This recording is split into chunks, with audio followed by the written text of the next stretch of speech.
Bapak Ibu Saudara-saudari terkasih, salam dalam kerahiman Tuhan.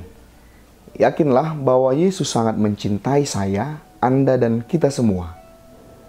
Dalam video sebelumnya kita telah membahas bagaimana pemahaman perihal mendoakan arwah saudara kita yang Protestan. Apakah gereja meyakini bahwa mendoakan arwah mereka juga sesuatu yang boleh, perlu? Dan kita telah lihat dalam penjelasan di video itu bahwa memang mendoakan arwah saudara yang Protestan pun boleh dan bahkan perlu. Tentu ini adalah pemahaman kita dari pihak kita Katolik. Lantas, seperti yang saya janjikan dalam video sebelumnya, maka kali ini saya mengajak kita untuk mendalami perihal mendoakan saudara kita yang memang bukan Kristen sama sekali, baik itu dia tidak termasuk Kristen Katolik ataupun Kristen Protestan. Mereka ini kita sebut dengan non-Kristen. Hal ini kiranya juga penting karena kita sebagai orang Katolik tentu memiliki relasi dengan saudara-saudara yang non-Katolik.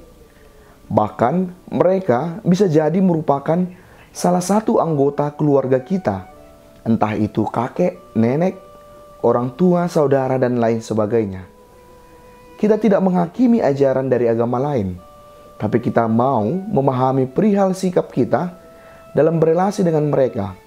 Salah satunya adalah, apakah kita yang Katolik boleh dan perlu mendoakan arwah yang non-Katolik? Apakah menurut agama kita, mereka diselamatkan juga walau mereka tidak pernah dibaptis? Dalam hal ini kita harus berangkat dari pemahaman perihal keselamatan dalam keyakinan gereja Katolik. Satu yang perlu kita yakini adalah bahwa Allah menginginkan keselamatan seluruh ciptaannya, termasuk seluruh manusia. 1 Timotius 2 ayat 4 mengatakan, Allah menghendaki semua orang diselamatkan dan memperoleh pengetahuan akan kebenaran. Keselamatan dari Allah itu bersifat universal, karena memang cinta Allah tidak berhenti hanya pada satu kelompok manusia saja. Keselamatan itu dicurahkan dalam diri Yesus Kristus, penyelamat satu-satunya. Dan Yesus meminta agar keselamatan itu diwartakan oleh para muridnya, yaitu dengan pergi ke seluruh dunia, menjadikan seluruh bangsa menjadi muridnya, yaitu dengan cara membaptis dan mengajar mereka.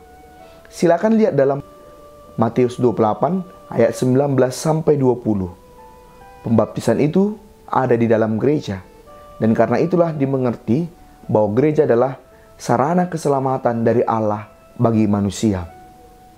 Lantas, bagaimana dengan saudara-saudara kita yang non-Katolik, yang tidak pernah mendapatkan pembaptisan?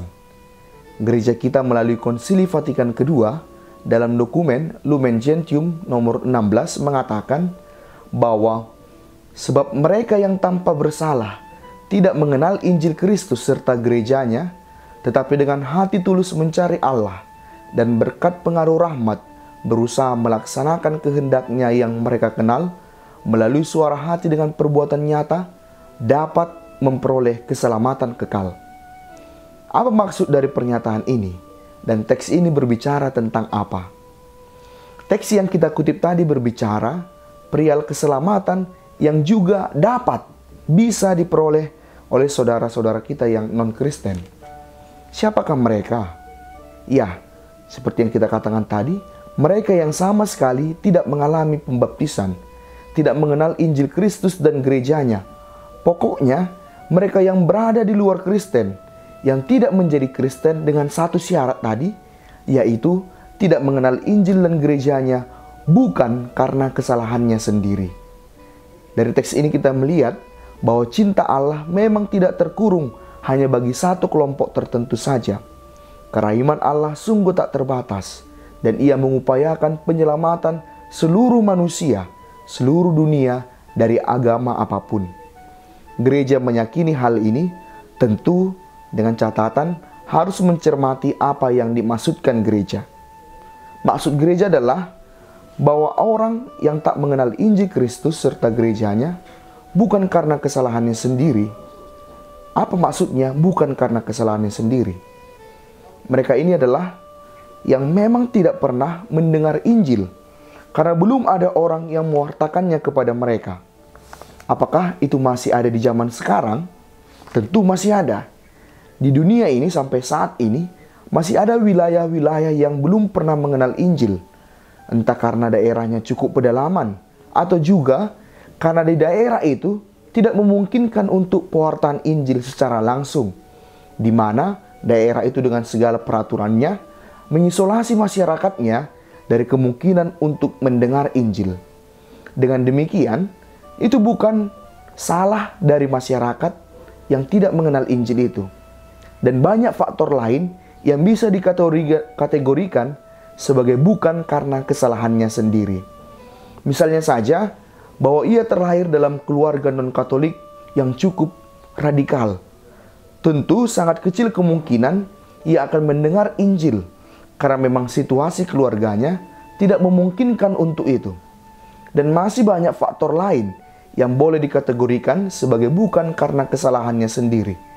Tentu ini berbeda dengan mereka yang menjadi non-Katolik, karena mereka walaupun sudah benar-benar tahu dengan baik Injil itu, namun memilih dengan sadar untuk tidak mempercayai Injil dan nilai-nilai keselamatannya. Inilah yang dikategorikan sebagai yang menolak keselamatan. Sudah pernah mendengar Injil, benar-benar tahu apa nilai-nilai Injil itu, tapi dengan sadar menolak Injil. Namun, untuk mengatakan seseorang itu benar-benar menolak Injil, hal ini pun harus kita lihat dengan hati-hati pula. Karena yang dikatakan adalah menolak Injil setelah benar-benar tahu. Masalahnya, banyak yang non-Katolik, bahkan juga kita Katolik, tidak memeluk Injil secara sungguh karena memang belum sampai pada tahap benar-benar tahu dan memahami Injil. Tentu ada berbagai faktor mengapa mereka tidak benar-benar memahami Injil. Karena itu, mereka yang non-Kristen bukan secara otomatis telah menolak Injil. Besar kemungkinan karena mereka memang belum pernah mendengar Injil atau belum benar-benar memahami Injil. Mereka yang non-Katolik, yang bukan karena kesalahannya sendiri, tidak mengenal Injil dan gereja Kristus, kita Katolik meyakini bahwa mereka pun bisa memperoleh keselamatan. Kata kuncinya adalah dapat. Bisa, dapat, bukan secara otomatis akan memperoleh keselamatan. Dengan demikian harus disadari dalam ajaran gereja Katolik yang bukan Kristen bukan secara otomatis akan masuk neraka pula. Mereka dapat memperoleh keselamatan dengan dua syarat ini. Yang pertama adalah dengan hati tulus mencari Allah, dan yang kedua berusaha melaksanakan kehendak Allah. Apa maksudnya dengan hati tulus mencari Allah? Orang yang tidak mengenal Injil masih punya kesempatan untuk mengenal Allah, yaitu dengan hatinya. Ini keyakinan kita orang Katolik. Mencari Allah dengan tulus. Bagaimana caranya? Ya, dengan hatinya melihat tanda-tanda alam, dengan kebijaksanaan akal budinya. Orang tahu, tanpa mengenal Injil pun, bahwa membunuh itu salah. Hati nuraninya berbicara. Lihatlah bahwa sejak dulu pun nilai-nilai Injil sebenarnya sudah ditanamkan dalam hati semua orang. Bahkan sebelum mereka mengenal Injil secara eksplisit. Dalam hati setiap orang sebenarnya Allah sudah berbicara, tapi tetap perlu nanti dieksplisitkan dalam Injil. Apalagi dengan hati itu, ia melihat tanda-tanda alam di sekitarnya. Dan inilah yang terjadi dengan para leluhur dan nenek moyang kita, yang mereka belum sempat mengenal Injil karena para misionaris Kristen belum pernah datang ke tempat mereka saat itu. Jangan katakan bahwa mereka tidak mengenal Injil sama sekali. Mereka telah merasakan Injil walau belum sepenuhnya, yaitu dalam tradisi-tradisi, dan itu adalah buah-buah dari suara Tuhan yang berbicara dalam hati mereka.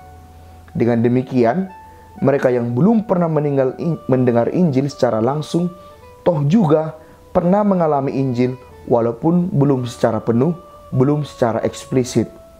Itulah yang terdapat dalam budaya-budaya dan dalam gereja Katolik disebut dengan persiapan Injil, preparatio evangelii.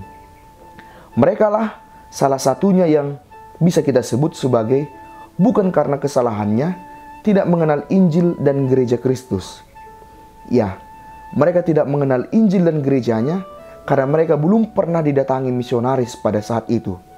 Inilah yang kita sebut dengan mencari Allah dengan hati yang tulus, yaitu ia mendengar Allah lewat hatinya, karena ia memang bukan karena kesalahannya belum mengenal Injil dan gerejanya. Syarat yang lain adalah berusaha melaksanakan kehendak Allah oleh mereka yang bukan karena kesalahannya tidak mengenal Injil. Misalnya, dalam hati setiap orang sebenarnya sudah dibangun kesadaran bahwa membunuh itu adalah jahat. Tanpa mengetahui Injil secara langsung, hal ini pun sebenarnya sudah diketahui dan itu sudah berbicara dalam hatinya. Dan ketika orang sungguh sudah melakukannya, apa yang disuarakan dalam hatinya, sebenarnya ia sudah melakukan kebenaran dan kehendak Allah. Dan ia menyadari melakukannya walau tidak menyadarinya secara langsung bahwa itu adalah nilai-nilai Injil. Ya, inilah yang melakukan kehendak Allah walau tidak mengenal Injil secara eksplisit. Mereka ini oleh kita Katolik, kita yakini dapat memperoleh keselamatan. Harus diingat bahwa bukan secara otomatis. Semua itu akhirnya ditentukan oleh Allah. Namun satu lagi yang perlu diingat, bukan berarti dengan mengatakan hal yang tadi, kita mengatakan bahwa ada keselamatan di luar Kristus dan gerejanya. Sebab, seandainya pun mereka diselamatkan, mereka yang tidak mengenal Injil bukan karena kesalahannya, hal itu tetap tercapai. Keselamatan itu terjadi hanya melalui jasa Kristus, yang dalam kesatuan dengan gerejanya, senantiasa menyampaikan rahmat keselamatan kepada umat manusia sampai akhir zaman. Lantas, kita kembali ke pertanyaan utama. Apakah boleh kita mendoakan arwah saudara yang non-Kristen?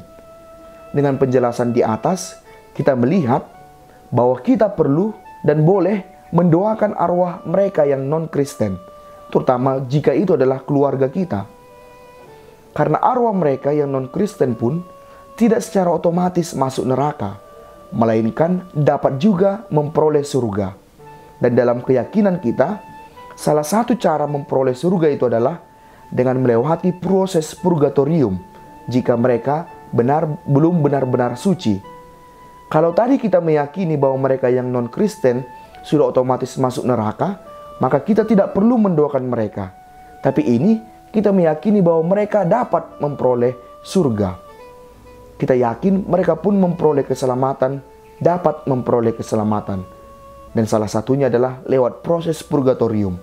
Dan kita tahu bahwa di purgatorium, jiwa-jiwa itu sangat merindukan doa-doa kita untuk menemani mereka dan mempercepat proses penyucian mereka, dan akhirnya mereka bisa dilayakkan bertemu Allah yang suci di surga.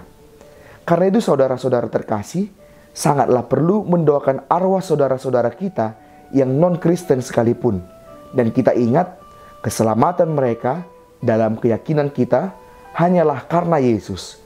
Yesus yang Maha Rahim, cinta Allah yang tak terbatas itu, ingin menyelamatkan seluruh manusia dan seluruh ciptaan.